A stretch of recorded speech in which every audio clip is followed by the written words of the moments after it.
Leaders and healers, gamers and claimers, ladies and gentlemen from around the universe, from around the globe, welcome to the Power, Purpose, and Passion podcast. I am your host, Anthony Cheam, speaker, life coach, author, trainer, friend, musician, singer, songwriter, podcast host, ready to give to you everything I've learned and earned in total care and compassion for you to give you the best of what I've learned, the best of what I've earned and accomplished, succeeded at, in realization of spiritual wisdom, of health and fitness wisdom, emotional and relationship wisdom, so I can share it to you so you can elevate your life, enhance your life, advance your life, claiming your power, clarifying your purpose, and cultivating your deepest, widest, and highest passions possible. And so with doing that, as you claim your power, clarify your purpose, and cultivate your deepest, widest, highest passion possible, you upgrade, you enhance, you advance, and update your life, just like you update or upgrade your computer or your phone or your tablet, whatever technological piece of thing that you have that's the next phase of technology. But we need to continuously upgrade our bodies, our minds, our spirits, our souls, and just understanding that we can upgrade, that we have not reached our full potential, regardless of your age, regardless of your color, regardless of whatever country you live in or how old you are, does not matter. You can continuously upgrade and enhance your life. Wherever you are in this world, where you're listening to this podcast passively or actively, we honor you, we salute you for taking the time to listen to some positive material, some insightful material, and maybe perhaps bringing you deeper to the understanding of yourself, of life, of the universe, of God, of love, of just the overall spectrum of life. And so that's what we're here to do, is just provide the wisdom, engage in powerful conversation, and that's what I love to do. And it's been a blessing and a joy to be able to do that through this podcast. And before we get into this podcast, Cameron, what's going on? How you doing, man? Hey, I'm doing very good. Very good. Like I told you before we started recording the episode, I've been doing a lot of journaling, an incredible amount of journaling, putting almost every thought that I feel will lead to something onto paper. Whether it be a comfortable thought or not so comfortable thought. And it has completely, it's allowed me to make quantum leaps in progress. So, nice. Yeah, I've been just doing that. We talk about shadow work a lot. We talk about journaling a lot. We talk about working on yourself a lot. So, just been taking it day by day. And we've also talked about patience in the past too. So, just not rushing anything, just kind of, So excellent. Every time you ask me how I'm doing, it's usually, at least the last 2 weeks, it's been that, like just working on that. Good for you, and it's good. Excellent. The progress is crazy. You don't expect to change so much in just 2 weeks or whatever, but yeah. You know what I've discovered, Cam? It's funny. You get to a point, and I'm telling this just from my own experience, you get to a point where you surrender to the changing that's happening within you. It's not us that are doing the rearranging. Sure, we become conduits for that change to happen. We contemplate, we cogitate, we examine, we read, we listen, we meditate, we journal, and we just sit there and encapsulating ourselves in journaling and rereading our notes or a book or a statement or a seminar or a podcast, and re-listen to it, and we let it embed its wisdom into us. And though we may not even understand what's going on with the other side of ourselves, there's you ever had this moment of breakthrough where you just have this moment of breakthrough, but you always knew that you knew, it's just now coming to the forefront, it's now surfacing, and you just go, I've always known that, but now it's someone puts it in words, and you go, yeah, that's exactly it. That's exactly my experience. Or you can know something and then forget. Yes. And you know it again. Yeah. And all of a sudden you understand it at a deeper level. And I've certainly experienced that with relationships. I've experienced that with reading certain books that I've read like 10 years ago, and I read it again. And all of a sudden it's like I extract something totally broad or deeper than the first time I've read that book. And the reason why that happens is simply because we're at a different level of consciousness. We're wiser, we're smarter, we're more articulate, we're more expanded in our minds and our emotional awareness, our spirituality, our moral compass is expanded as well. And hopefully we've grown in those areas. And that's when our understanding of life, of happiness deepens and it broadens to levels. Again, I can't explain oftentimes the changes that happen within me, but I know it's love that's doing its greatest work through my darkness, through my shadow work. And that's why shadow work, and we do talk a lot about shadow work, because I think in many cultures, that's the missing element of the deep work. And it's not just about, meditating on a mountain and letting the light in and just being on the top of a mountain and letting the sunshine in, but letting the sunshine reveal the darkness in you, so that you can do the deeper work and you can play an integral role in showering this world with love and compassion. That's the only way that you can really do that fully with great depth, is to live deeply, means living at the depth of everything. As one of my spiritual mentors used to say, is something along the lines of anything that you experience at the surface is profane, but anything that you experience and take it to its depth is spiritual, is sacred. And that's anything, including suffering. So anyway, the point is, I think it's important that we listen to these type of things. We read it, we journal, we spend alone time in solidarity, and we contemplate. We use affirmations, and we pray, and we just contemplate life. And this morning, and this is today's podcast. The title of today's podcast, and I was talking about Ken just now, and I posted a picture on Instagram. And for the people that have me on Instagram, go look at that picture. And it's a picture of this palatial scene in the morning at around 7:08 in the morning. I just finished with a client, and I walk out, and I just see a potpourri of the most beautiful colors I've ever seen. Pinks and blues and oranges and reds, all in one. And as the sun is rising, I just had to stand there in complete bewilderment. As Rumi said so astoundingly, he said, "Sell your cleverness and purchase bewilderment." Just be bewildered by everything that is around us. And the title of this podcast is are you the type of person that says good morning God, or good God it's morning, or good God morning? And you just kind of go, oh, it's morning. Why am I even getting up this morning? And when I see that, I had to just take a deep breath and go, wow, we are blessed just to be here, just to see that. And I literally had to, I took a picture, and for the people that are on Instagram, go check it out, and you don't have to make a comment, but just look at it. And even Cam, right before we got on this podcast, he was looking at his Instagram feed, and he saw it. He goes, wow, that is so magical. That picture could literally change your entire spectrum of how you see the world, and how small our problems actually are when you see something so beautiful and beatific, and just, the profundity of seeing something like that. And just being totally engulfed in that scene was just such a blessing. And so when you look at that, when you see it with your eyes, and you see it not just with your mind's eye, but the eyes of your heart and soul, it's like the best definition that I heard of enlightenment. This is by far, in my mind anyway, the best definition. And we've all had moments of enlightenment. Some live at those levels a lot more time than you and I would. Any of the great mystics. But the best definition was this: it's an overwhelming consciousness of God and an overwhelming consciousness of one's own soul at the same time. Let me repeat that. Enlightenment is an overwhelming consciousness of God and an overwhelming consciousness of one's own soul at the same time. Non-dualistically unified with God. If you can see God in everything in a scene like I saw this morning, if you can see God and feel and experience God and divinity, you don't have to use God. You can use love, divine nature, or Tao, or universe. And if you can experience it in looking at a blade of grass, or holding a grain of sand in the palm of your hand, or seeing a child as they are as a child, or the experience of seeing birds fly, or a toad jump on a petal in a pond.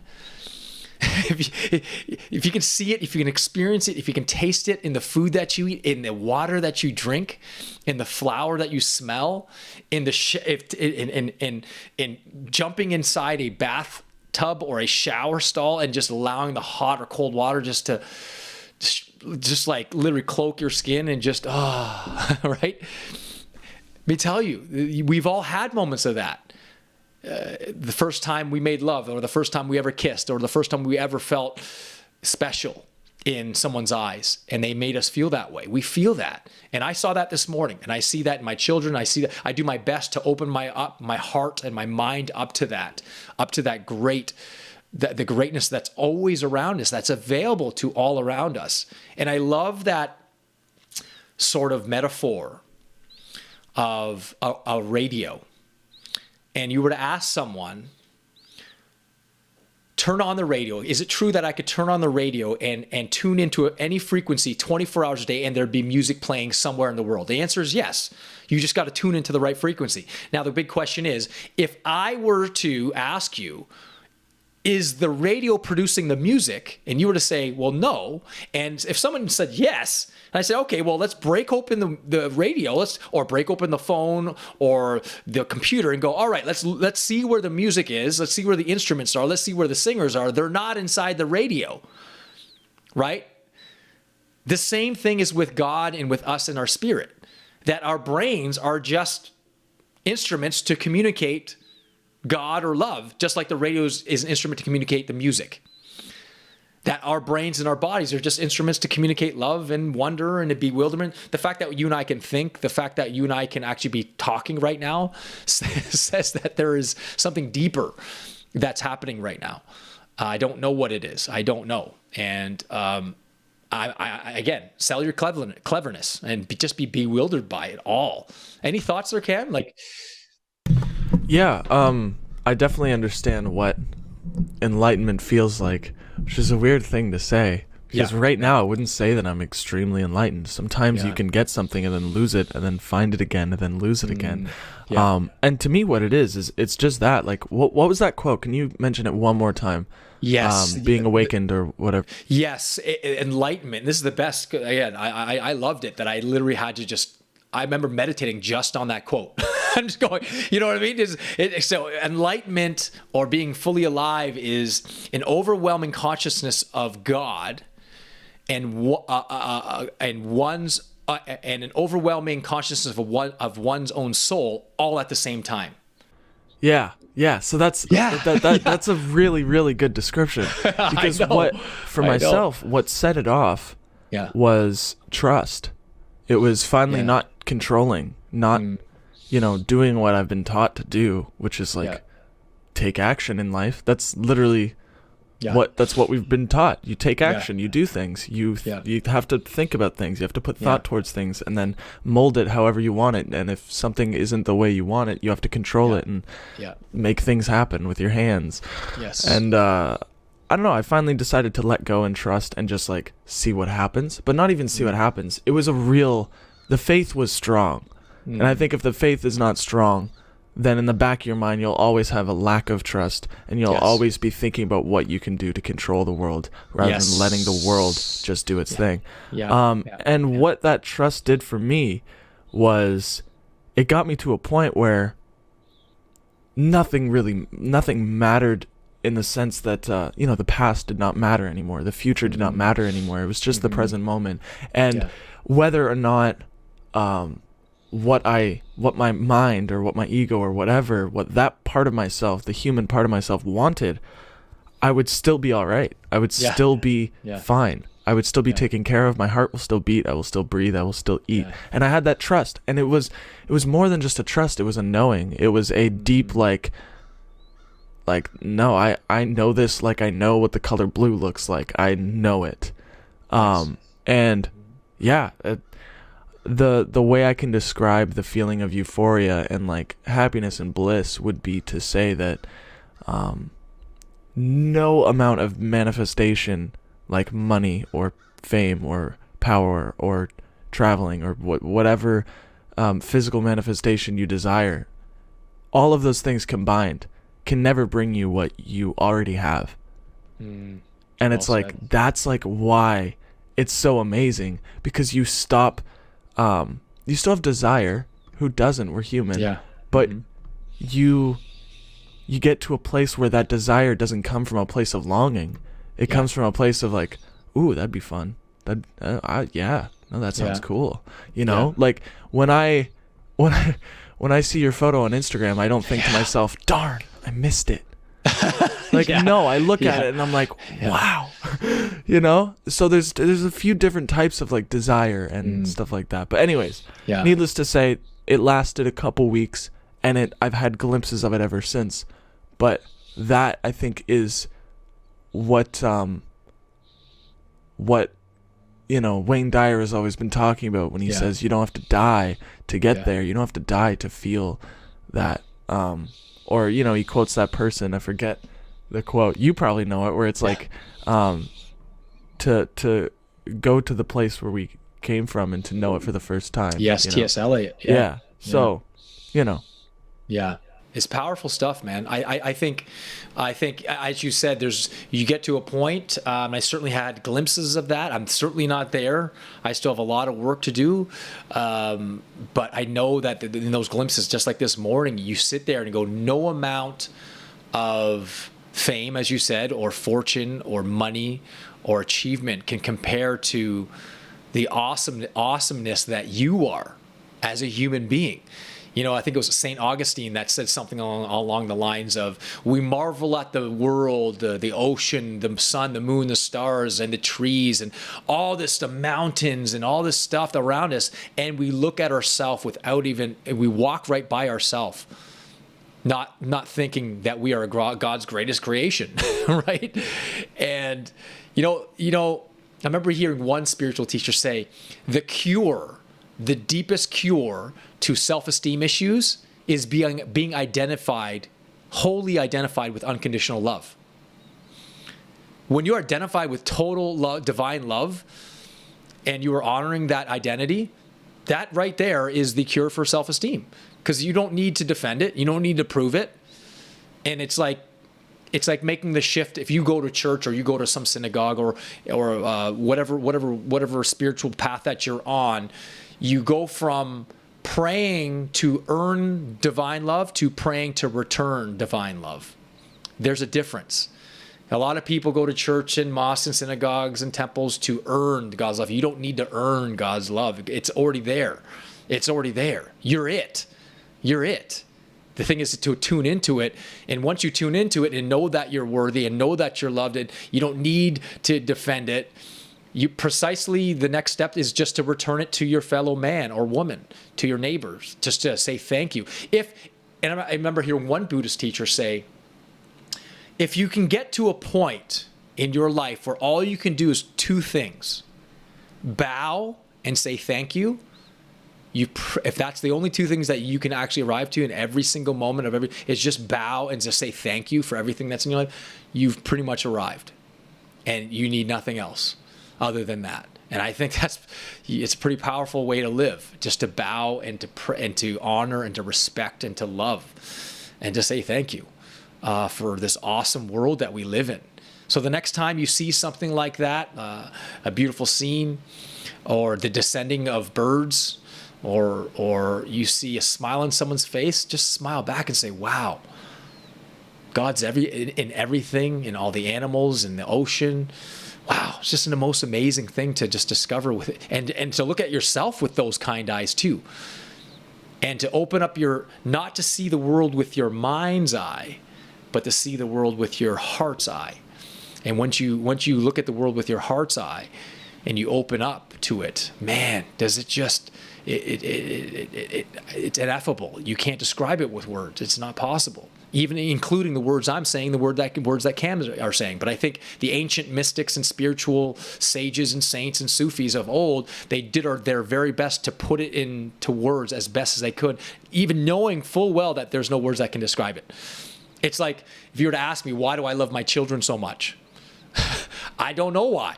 I don't know why, but I do. It's a total irrational level of love I have for my children. And for people that are parents, you know what I'm talking about. There's just, you would do anything. You would die for them, gladly die for them. And I can't explain why. And I guess that's why the metaphor that the Christian faith used of God sending his only son, or Jesus Christ, by the way, I think we're all sons and daughters of God, by the way. We're not just the only begotten son. Let me clarify that. We're all children of God. But the point is, I think that's why they use the metaphor that God loved the world so much that he sent his son to die. That's how much love that is. And that's as deep as you can get. Even though there is a deeper level than that, even too, God's love is so much even greater than even that. But I think I see where they were going with that, the metaphor of using that. Man, you would sacrifice your own kid for love itself. And I remember actually seeing a video. A guy sent me a video of this guy. His job was to pull this lever as trains went by to lift the bridge so the train could actually go across the bridge. And somehow in the video, it is captivating. It's pretty hardcore. I'll maybe share it with you on my Facebook page or my Instagram page if I can find it somewhere. But there's a point where his son, where the lever was broken and the train was coming and there was all these people on this train.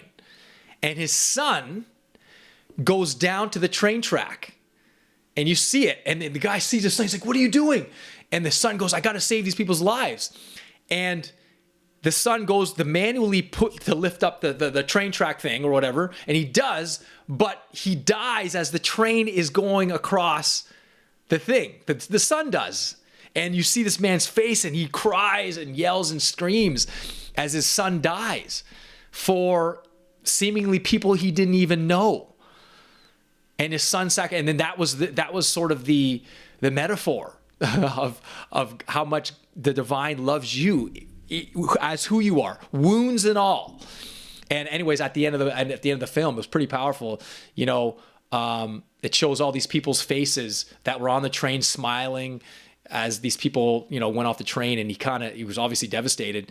And, but then he sort of smiled, I guess. And it was sort of fast forwarded a year later or 2 years later. And he got on his knees and said, thank you for the sacrifice that my son made in saving those people's lives. Anyways, the point is that what a beautiful depiction of the grace and the divinity of your soul and my soul all together as one. There's only one soul. There's no Cam and I. There's only one soul that unifies the whole entire thing. As I heard a quantum physicist said this: consciousness is singular, of its plurality is unknown. Consciousness is singular. That means we're all one. There's only one cell in the universe, of which the plurality is completely unknown. This comes from a scientist that's saying that. Consciousness is one, and we're all one. And so just sit in bewilderment of the beauty that graces us, and it can take many forms. It just takes a little bit of awakening and awareness to notice these things. And I tell you, that's divine grace. That's the reward of living on this beautiful planet. So, man, what a great episode of beauty, of bountifulness, and of boundaryless wisdom and love that we all have access to. So that's my hope for you. And great podcast there, Cam. Thanks for sharing your insights, my friend. Any last words, man? No, I think it was great. No, honestly, that was a really good last few minutes there. Yeah. I'm going to have to re-listen to it myself. Yeah. You know what? If I can find that video, what I'll do is I'll send it. And man, it's just beautiful. And I'll share it on my Facebook page and Instagram page. And you guys listening to it, watching it, watch it. It is pretty powerful. I was really just thinking about, like, if my dad was a train thing and I train conductor guy or whatever he did. Yeah. And I had the opportunity to save those people, Yeah. And I just, like, from Cam sitting comfortably on a chair. Yeah. That scares me. Like, no, I know. I would not. If I'm being honest. Yeah, no, and I appreciate the honesty for sure. But, like, Cam in the moment, seeing people, knowing that there's like 30 individuals who might die, or probably more, it's a train. Yeah. Who knows? Something might come over me, some sort of selflessness. Like, that kid probably wouldn't have done it if there wasn't something within him that just took over, Instinctively, intuitively, that person said, and I think what the whole center of that story, the lesson was how powerful that son intuitively reacted and saved those people's lives. And that's how much that the Father was touched by the love that that Son had. And it sort of was like a great depiction of the love that's available to all of us, right? And the love I have for my children and even the love I have for my children pales in comparison that the love that is available that beats your heart. Wow. Imagine tuning into that. And I think that's why I want so badly, and I desire so badly just to the deeper you go in understanding the divine and connecting with the divine, it sparks a yearning, a deeper hunger to want more. It takes you just want more. And as you said, desire is not the issue. It's not. It's consistently surrendering and yielding to that which is already there. And being a product or an instrument of that. So thank you for joining us on this podcast. Absolute pleasure and privilege to your divine nature, to your continued upgrade and evolution. Live it up with power, purpose, and passion. We will see you next time. Have a glorious and awesome day. Take care, guys.